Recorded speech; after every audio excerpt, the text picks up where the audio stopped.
আচ্ছা, এইবার আমরা আসবো প্রান্তিক, যার উপর দাঁড়িয়ে আছে এই গল্পটা। তাহলে কি বলছি? প্রান্তিক উপযোগিতা। জানো প্রান্তিক উপযোগিতা কি? জানো? একটু আগে যেটা বলছিলাম, প্রান্তিক হচ্ছে সেই লোকটাই যেটা কিন্তু কি হচ্ছে না, আমি আগে যেটা খেতাম তার থেকে অতিরিক্ত একটা বেশি খাচ্ছি, তার জন্য আমার কতটা চেঞ্জ হচ্ছে। প্রান্তিক আবার ডেল নিয়ে আসবে, ডেল যেটা আমরা শিখিয়েছি, ডেল মানে চেঞ্জ। কার চেঞ্জ? দ্বিতীয়টা থেকে প্রথমটা চেঞ্জ।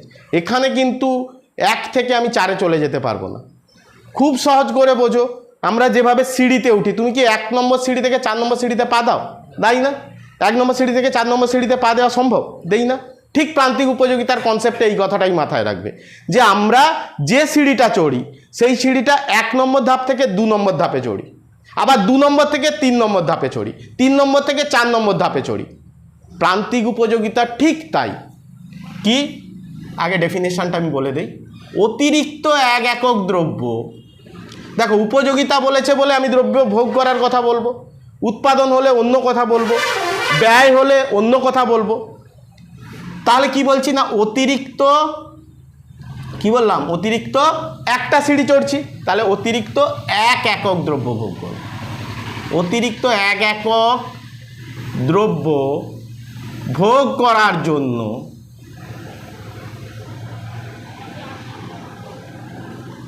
এর পরের লাইনটা খুব ইম্পর্টেন্ট, আমি একদম স্টার মার্ক করে দিচ্ছি। এই লাইনটা বলতেই হবে, নাহলে কিন্তু ভুল। অতিরিক্ত 1 একক দ্রব্য ভোগ করার জন্য তোমরা কি করে দেবে? অতিরিক্ত 1 একক উপযোগিতা পাই না। অতিরিক্ত 1 একক দ্রব্য ভোগ করার জন্য যে অতিরিক্ত উপযোগিতা পাই, কতটা পাবো আমি জানি না, যে অতিরিক্ত উপযোগিতা পাই তাকেই আমরা বলবো কি? প্রান্তিক উপযোগিতা। কি বললাম? অতিরিক্ত 1 একক দ্রব্য ভোগ করছি। অতিরিক্ত 1 একক মানে আগে যেখানে ছিলাম 1-এ ছিলাম, 1 থেকে আরেকটা অতিরিক্ত খাচ্ছি, মানে 1টা আপেল খেতাম এখন 2টো আপেল খাচ্ছি। এই 1টা আপেল খাওয়া থেকে 2টো আপেল খাওয়ার জন্য যে অতিরিক্ত উপযোগিতা, আমি জানি না কতটা অতিরিক্ত উপযোগিতা, তাকেই আমরা বলবো কি? প্রান্তিক উপযোগিতা। কিন্তু আমি যখন প্রান্তিক উপযোগিতাটা বসাবো বা বের করব, তখন একটা জিনিস মাথায় রাখতে হবে, প্রথম যে মানটা হবে তার থেকে দ্বিতীয় মানটা কম, দ্বিতীয় মানের থেকে তৃতীয় মানটা কম, তৃতীয়টা থেকে চতুর্থটা কম। এখন রিমলি বলবে, স্যার আপনি কি নিজের মনের মতো করে বলে যাচ্ছেন? না, প্রান্তিক উপযোগিতা বলছে আমি প্রথম যে দ্রব্যটা ভোগ করছিলাম, আবার সেই আইসক্রিমের গল্পে যাও, প্রথম যে আইসক্রিমটা আমি ভোগ করছিলাম সে আমাকে যতটা তৃপ্তি দিয়েছে, সেই তৃপ্তিটা দ্বিতীয়টায় একটু হলেও কম দেবে, এবং তৃতীয়টা তার থেকে একটু হলে কম দেবে, চতুর্থটা তার থেকে একটু হলেও কম দেবে।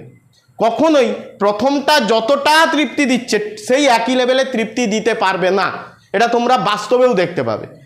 ওই যে বিয়ে বাড়ির উদাহরণ দিলাম, প্রথম যখন পকোড়া খাচ্ছ যেন সবটাই খেয়ে ফেলবে এরকম একটা ব্যাপার। দ্বিতীয় তারপরে যখন যাচ্ছ পেটটা আগে থেকে ভরে গেছে, আগে থেকে একটু কম। গরমে যখন প্রথম জল খাচ্ছ একদম মানে ঢাকঢাক করে মেরে, তারপরে যখন দিচ্ছে একটু হলেও কম, তারপরে খেতে ইচ্ছা করছে না, তারপরে একদম খেতে ইচ্ছা করছে না।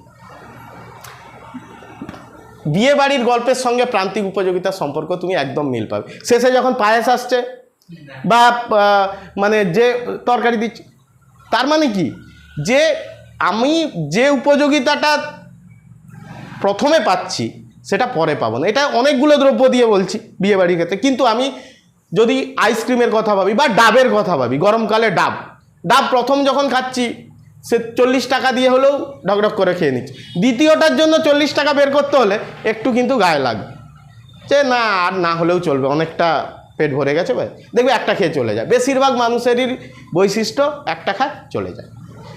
তার মানে কি দ্বিতীয়টা তাকে উপযোগিতা দেবে না এমন নয়, কিন্তু আগের থেকে কম। তাহলে এই লজিকটাই কিন্তু কাজ করবে প্রান্তিক উপযোগিতার ক্ষেত্রে, যেটার নাম কি? ক্রম হ্রাসমান প্রান্তিক উপযোগিতা বিধি। প্রান্তিক উপযোগিতা বিধি। ওকে ওকে আচ্ছা, তাহলে ক্রমহ্রাসমান প্রান্তিক উপযোগিতা বিধি কি? ডেফিনেশন আকারে কি বলবো?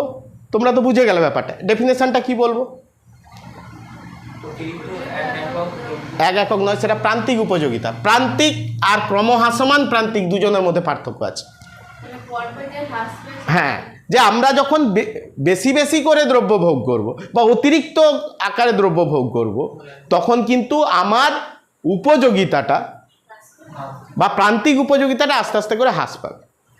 মানে উপযোগিতা হ্রাস পাওয়া দিয়েই প্রান্তিক উপযোগিতাটা বলছে, তখন আমরা সেটাকে বলবো কি ক্রমহ্রাসমান প্রান্তিক উপযোগিতা। কারণ প্রান্তিক উপযোগিতা আলাদা লোক, আর ক্রমহ্রাসমান বলছি কেন না, সে প্রথম ইউনিটের জন্য যে উপযোগিতা পাচ্ছি দ্বিতীয় ইউনিটের জন্য তার থেকে একটু হলেও কম পাচ্ছি, তাহলে এইভাবে কম পাচ্ছি বলেই এটাকে আমরা কি বলবো, ক্রমহ্রাসমান প্রান্তিক উপযোগিতা বিধি। খুব ইম্পর্ট্যান্ট একটা জায়গা। আচ্ছা, এইবার আমি ছকে আসি। এটা বুঝে গেছো এখানে কি কি বললাম, প্রান্তিক উপযোগিতা কাকে বলে বললাম, সেখান থেকে ক্রমহ্রাসমান প্রান্তিক উপযোগিতা কাকে বলে বললাম। এবার সেখান থেকে আমরা মার্জিনাল ইউটিলিটির ছকে আসব। ছক কিভাবে ছক পাবো, দেখো এই টোটাল ইউটিলিটিটা কিন্তু ডিপেন্ড করে প্রান্তিক উপযোগিতার উপর। কীরকমভাবে একটা দেখিয়ে দিলে বুঝতে পেরে যাবে, তুমি এই পার্টটা করে নিলে এইটা পেরে যাবে, সেটা তো জানতে হবে কিভাবে। চলো দেখি। তাহলে একের জন্য তুমি কত করেছো, 90, ওর ওপরে কেউ নেই।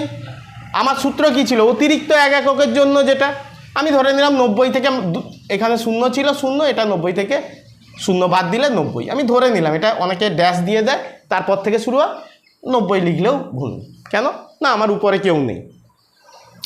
তারপরে ডেফিনেশনটা কি ছিল, অতিরিক্ত এক একক দ্রব্য ভোগ করার জন্য। তাহলে 1 ছিল, তার থেকে আমি 2 এসেছি, তাহলে অতিরিক্ত এক একক দ্রব্য ভোগ করছি। অতিরিক্ত এক একক দ্রব্য আমার হয়ে গেল, যা সূত্র ছিল। তার জন্য যে অতিরিক্ত উপযোগিতা পাই, তাহলে আমি কি বলেছিলাম, প্রথম যে উপযোগিতা পাবো দ্বিতীয়টা তার সমান হবে না, তাহলে 90-এর থেকে দ্বিতীয়টা অবশ্যই কম করতে হবে। এখানে দেখো আমি 150 থেকে 90 বাদ দিচ্ছি, কত হচ্ছে। আবার দেখো, তাহলে 1 থেকে 2 চলে এলাম, এদের গল্প শেষ, এদের কাহিনী শেষ।